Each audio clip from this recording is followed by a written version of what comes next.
Hey guys, welcome back to the channel. So it's day 2 repairing the gnome carving. All the Gorilla Glue we put in there is dry. It's like plastic now once it hardens up. I mean, it's like a really hard foam in case you've never used it.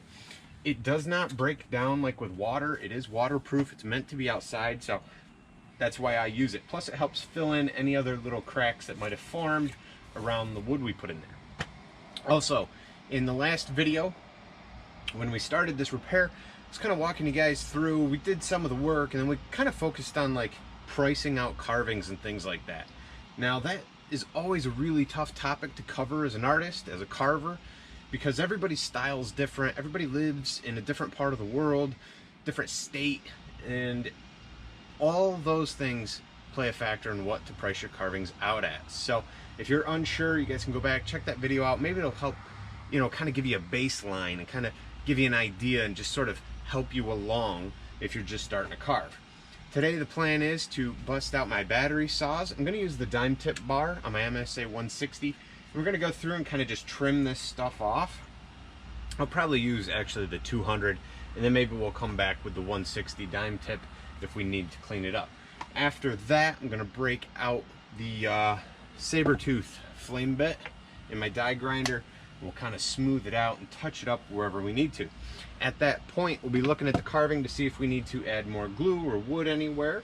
And if we don't, we're going to get right into paint. So hopefully you guys will stick around for that. Don't go anywhere. We got to get this thing done.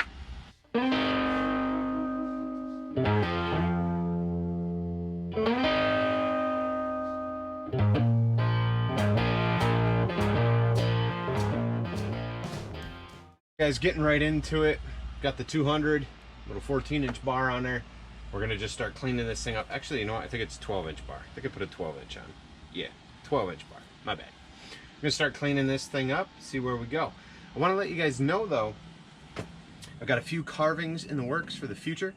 I've been asked from a subscriber from, I believe, the UK, if I would carve a chainsaw like stuck in a block of wood, carve it out. I think it's an awesome idea. Probably be a steel chainsaw, you know, because I'm a steel guy.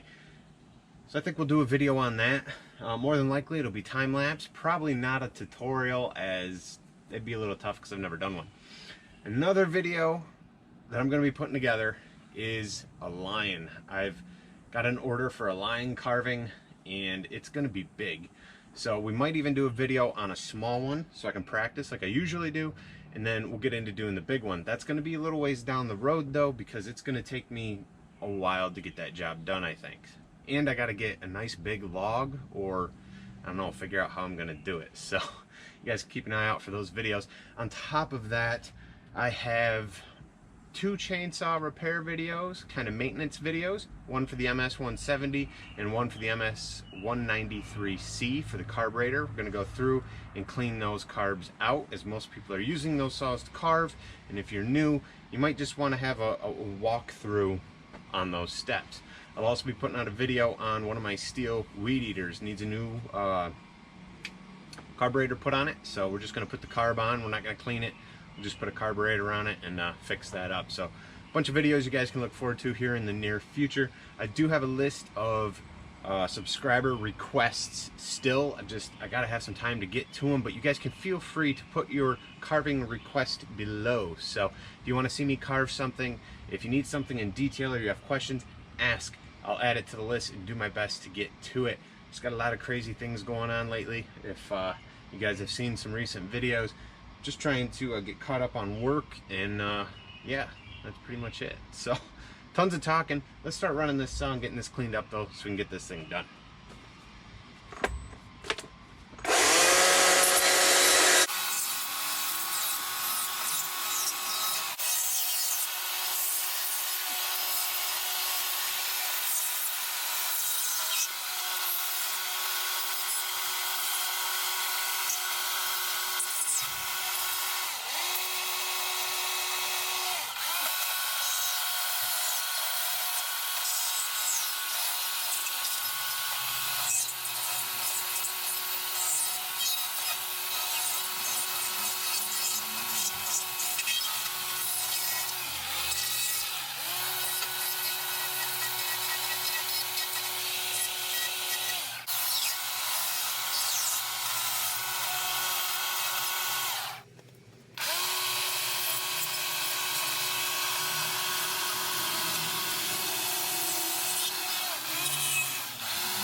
All right, so as you guys can see, we got it cleaned up, right?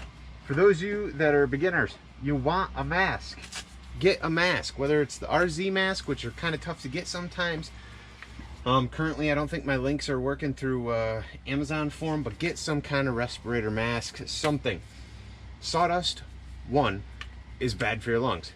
2, this glue dust I'm creating by carving and cutting, it's bad for my lungs, it's gonna be bad for your lungs, so get something on.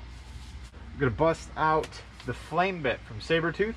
Remember, I will have links below to everything that I can, so you guys can get the, you know, same or similar or better tools, because these are just Harbor Freights, which they work pretty good, but the brushes go, so I'll probably have links to something better, because I know I'm saving up, hopefully, to get like a Makita or a DeWalt, but these Chicago Electric, they get the job done, especially if you're just starting and you're on a budget. Cheaper tools, use them till they are dead, and then upgrade, and in that time, hopefully you'll sell some carvings, save some money, buy a better tool. All right.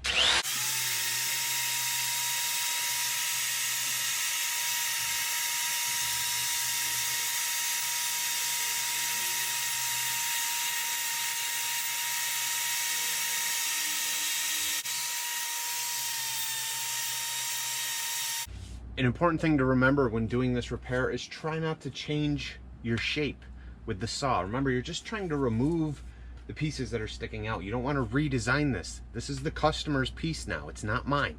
They paid for it. I need to do my best to get it back to look the way it was and not change it or make it better or worse or anything like that. So even if you look at it and you're like, oh, I could do the eyes better now, right? I've had more practice. I could do that. No, customer didn't ask for that. I need to give this back to them as close to the same look as when they brought it in. Now they understand there may be imperfections still and things like that. They get that. But for the most part, it should be the same carving. So keep that in mind.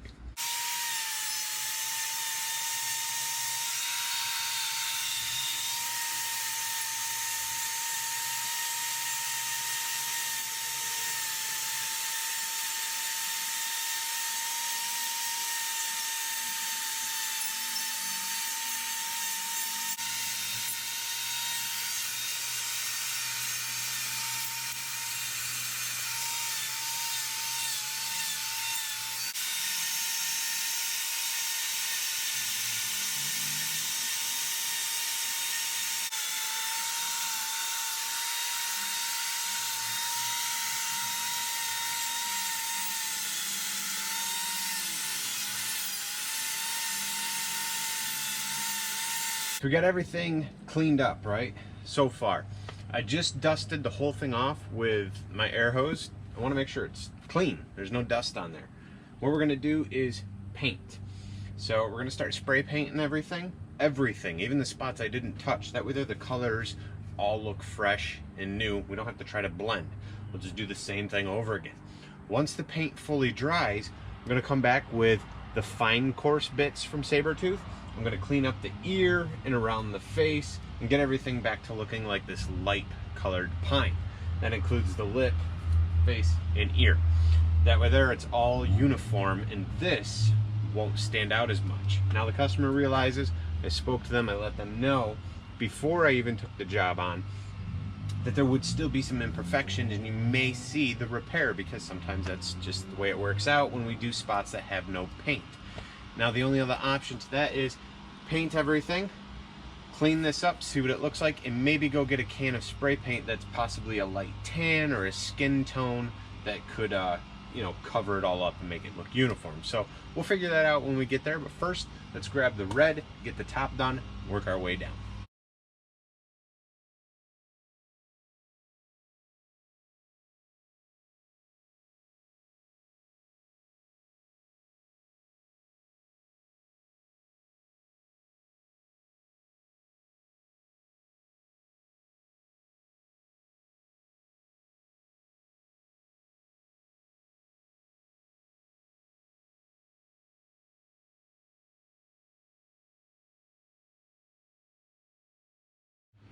Whew, it is crazy hot out here today. I am sweating and we're just painting. It's ridiculous.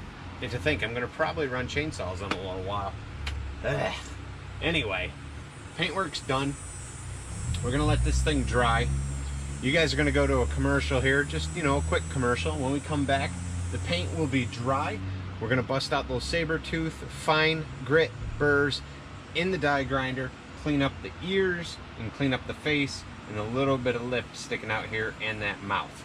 And the piece will be done and ready for some finish. So don't go anywhere, we'll be right back. Well guys, we're back. I hope that was a good commercial. I have no idea what it was, but the paint seems to be dry, and at least, well, dry enough to start doing some more work. So we are going to start with something. Hold on, let me see here. I don't even know. Should have took the time during the break to figure it out, but I don't think I want to use that. I think we're just going to take the saber tooth flame bit that I was using and just finish cleaning all the paint off. Then if I have to, we'll use one of the fine grits, because this is the coarse grit flame burr. We'll use that to go through so we can remove any finish and paint that's here. And then if we need to, we'll come through and sand it up.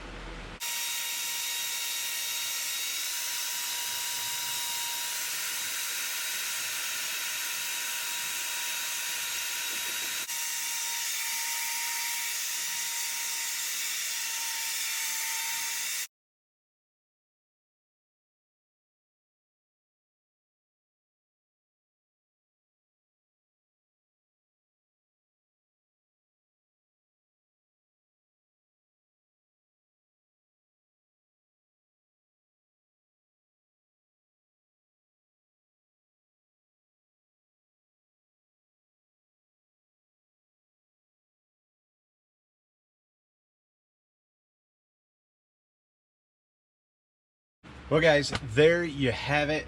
The gnome carving has been repaired. He's all cleaned up, repainted. He looks pretty good.